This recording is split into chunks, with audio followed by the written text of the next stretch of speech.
Hello, my Karma babies. How are you today? How are you? Come on in. Come on in and have a seat with Granny, okay? We got a little talking out to do. I want to talk to you guys about something that happened to me yesterday. And it's very important that I talk to you guys about this. But anyway, come on in. And my name is Granny Karma. Welcome to my channel and welcome to all my new Karma babies. I'm so happy and so glad to see you here. Welcome to all my old Karma babies. You know how much Granny loves you. I love you so much. It's a rainy day here. I mean, it has been raining all day long, all night long for the last couple of days. Babies, I actually had a doctor's appointment today that I had to cancel because there's flooding all over. There's flooding, in my town. There's flooding. I'm getting all kinds of messages about flash flooding. I even saw a message where a nursing home in Brandon, Mississippi, they had to evacuate the nursing home because of the fact that it was flooding and all. So, it's wet everywhere. And I just pray that those folks are okay. And I'm sure they are. I'm sure they're taking very good care of them. But, a lot of the infrastructures here in the South, like the roads and things like that, are very poor, very bad. So, it doesn't take much to get flooding. And then, too, we've had a lot of rain. So that's why I didn't venture out today. I didn't want to force my daughter through that. And I just followed my intuition and said, no, we can go another day. We're not going to go today. And we're just going to sit this one out. Now, let me tell you a little bit about what I want to talk to you about. I just don't, I don't really know how to talk to you about this. It's kind of difficult for me to talk about because I lived it and, in the past, and I'm living it now. So I'm going to talk to you about something that happened to me with two businesses that I went to and I did business with. I'm not going to say their names. I'm not going to divulge that information because, it is what it is. For my safety and to uphold my integrity, I'm not going to divulge their names. But my family knows about what happened and a couple of very dear friends that I've shared it with. Okay, so I'm trying to think how I can talk about this without divulging it. So I'm just going to tell the scenario without naming the businesses and without naming any names. Okay, so I had some work that I needed done, some work that I cannot do, that needed to be professional work done. So I went to this establishment, I got the work done, and went on about my business. Now, while I was there, they noticed something else that I perhaps would want to get done now or in the future, and they referred me to this other establishment. So, I proceeded to go and go to that establishment to get this additional work done. And while I was there, one of the workers told me that there was something that was supposed to have been done from the other guy that he said they didn't do it because I'm looking at it and it wasn't done. They lied to you. They didn't do it. Now I'm, I'm taking his word for it because I don't know how to tell if this particular process was done or completed or not. But I'm thinking the best thing for me to do now is to go back to the original guy number 1, I'll call him, and let him know exactly what guy number 2 said. And, and we work it out from there, we work it out from there. So I go back to guy number 1 establishment, and I have, the paperwork and everything that shows exactly what was supposed to have been done. And I said, guy number 2 says that it wasn't done. And, I'm coming back to you because this is what I was told. Okay, so the person that I was speaking with, he goes, oh, I have guy number 2 on speed dial. So I know I did this and I did the work right and I know I did it, and I would never say I'm doing anything, and I've been in business here a long time and not do it. And I'm like, well, I'm just telling you what they told me, and let's work it out, right? Let's work it out.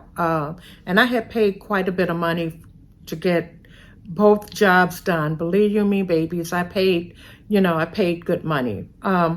So he says to me, I have guy number 2 on speed dial. Let's give him a call so we can get this straightened out right here and right now. So I'm standing there, in his office, and he puts the phone on speed dial, not on speed dial, on speaker phone. And he goes, I have this young lady here, and, you just took care of her. You just did some business with her. And one of your workers there told her that I didn't perform what I was supposed to perform. And I don't want her to be upset with me because I did perform it. And the next thing I hear, guy number 1 is very upset. He's very agitated. And he says, that MF, the N word. That's what he said. And I stood there in shock. I stood there in shock because it's not like I don't know that people use that word or that it's done, but to actually hear that word spoken like that, me as an adult, I hadn't heard that word coming from someone else or anyone, because we don't use the word here in my home. We don't use the word, and I was just floored. I can't explain to you how I felt. I just started crying. I was so hurt and so overwhelmed and so disappointed and so very much afraid that I left out of guy number 1's establishment, and I went to my truck and I was sitting there, and I was sitting there for a while trying to collect myself and thinking, what should I do? How do I handle this? Who can I call, to talk to about this?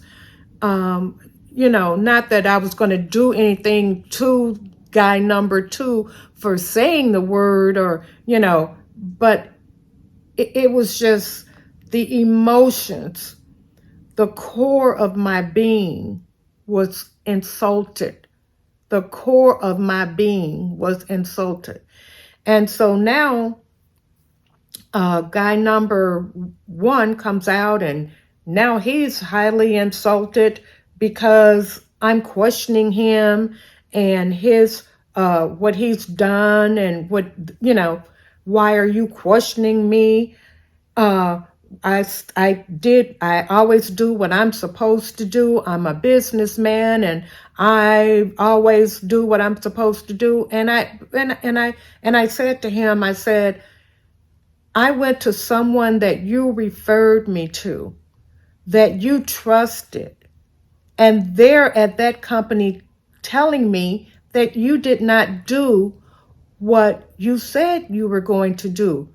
Do you think that I should not have come back and asked you and let you know what they said? Well, that he said a few other things and I said a few other things, and I was respectable to him and he was basically respectable to me because he didn't swear or say anything else, but he was highly, highly offended. Now,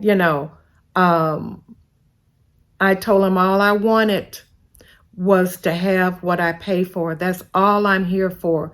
I paid for it and all I wanted was what I paid for. And he did kind of, get nasty about, yes, and the money was good. I said the money was green. The money was green and you got every dime that you asked for, and I expect to get every piece of service that I wanted to get.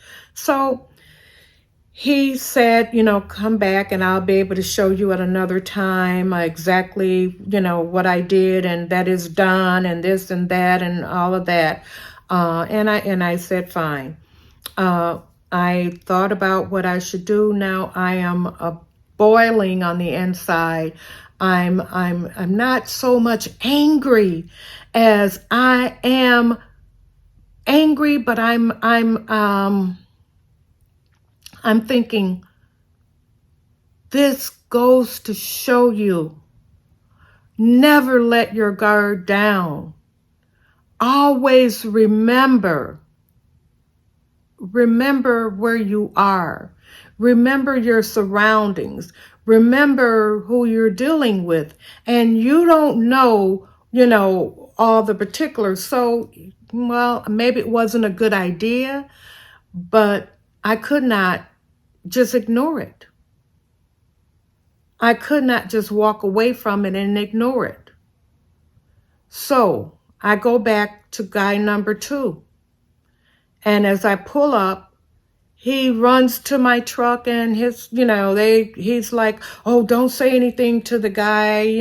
He's talking about the guy that has been called the N-word, because he was referring to, the guy that told me the information. He was a black guy, and he had referred to his own employee as the N-word.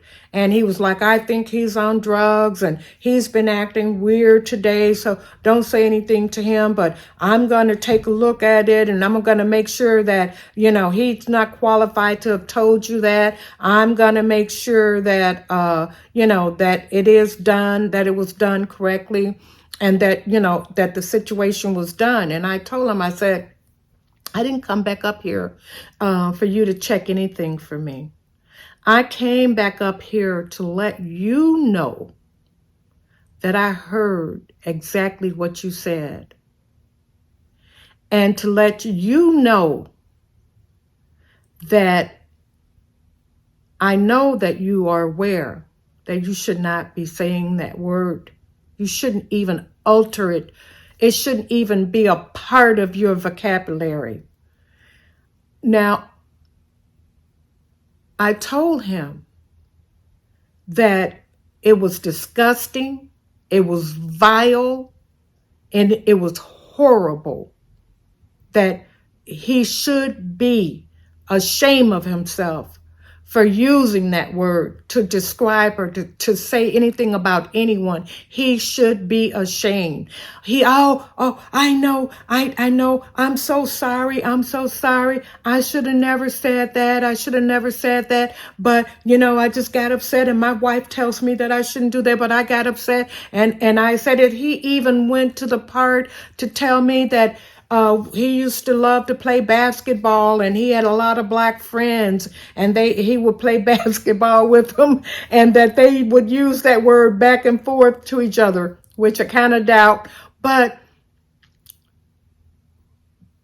the reason that I'm talking about this is I want you to be vigilant and to understand that people will smile in your face, especially when they're taking your green money, and yet feel about you and treat you any kind of way, a disgusting way. Always stay on your guard. Don't forget your environment. Don't forget your past. Don't forget your present, because people still feel the same way. And it just goes to show you that this is the way that some people talk to each other on the phone, that they still use vile and disgusting words. He didn't know he was on speaker. He didn't know that he was on speaker. If he had not had the guy on speaker, I would have never heard it. I would not have known. Be careful. Be careful. You don't know the next person. You don't know who you're dealing with. And if you're one of those people out there that's using that word, and I'll be honest with you, I know people will say, well, black people say it all the time. They walk around and they say it all the time. Well, you know how I feel about that? I don't think black people should be using that word either. I think it's disgusting. That's how I feel.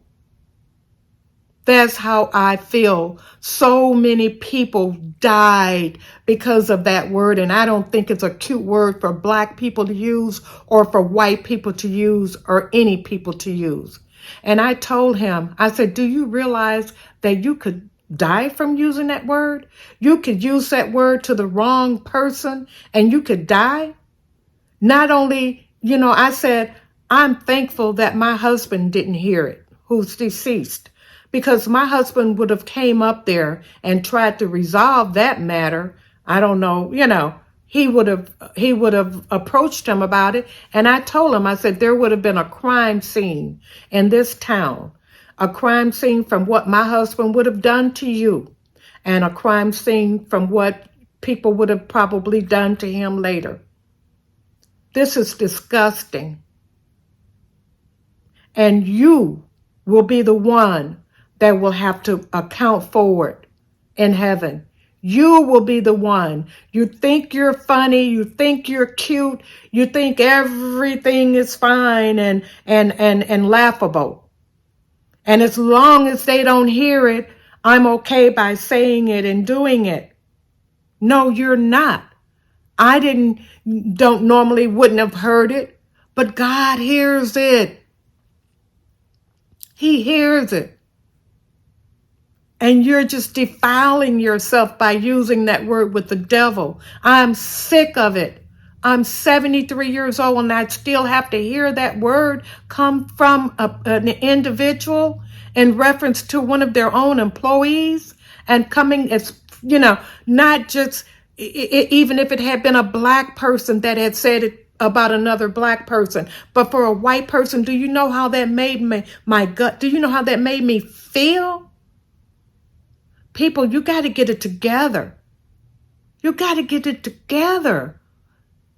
You don't have to act like this, and you don't have to be like this. And I just had to come in and tell you, I didn't use names or anything like that, but I tell you, Mississippi is a one-person state that you can record. And when I went back, I wanted to make sure that I had myself covered. And I did record my conversation. So I have it. If anything comes of this, I do have evidence. And I have him saying, yes, he said it. I didn't record the first person because, you know, I don't normally go around doing that. But I know that I was putting myself in a dangerous situation. And if anything happened to me, I wanted to have that recording there at that time. So I just wanted to pass that on. And it's really put a very sour taste in my mouth. A very sour taste. People look at how you talk to your best friend, you know, when you think nobody's listening. You're always being listened to, either over a speakerphone or you're being listened to from heaven. And the devil is down there applauding. Remember, how others treat you, how others treat you is their karma. How you respond is your karma. And in this situation, even as an elderly woman who was frightened, I was frightened. I felt that I had to go back to that person and just let him know how I felt. Words cut deep. Words cut very deep. So guys, I'm going to cut it short here. Ladies, be careful out there. Be careful who you put your trust in. Always keep an eye on people, because behind your back, it could be a different story of how they truly, truly feel you and how they truly value you. So I had to share that, and I hope you get something out of this, because I got something out of it. I got that I'm strong, that at 73, that I stand up for myself. You're not going to talk to me like that. You're not going to use words like that and I go sink into a corner somewhere. It's not going to happen. I will stand up for myself no matter what. No matter what. I will stand up for myself, and I will stand up for right every time. So let me let you go, because I'm getting very emotional now. Just be careful. Be very careful, my loves.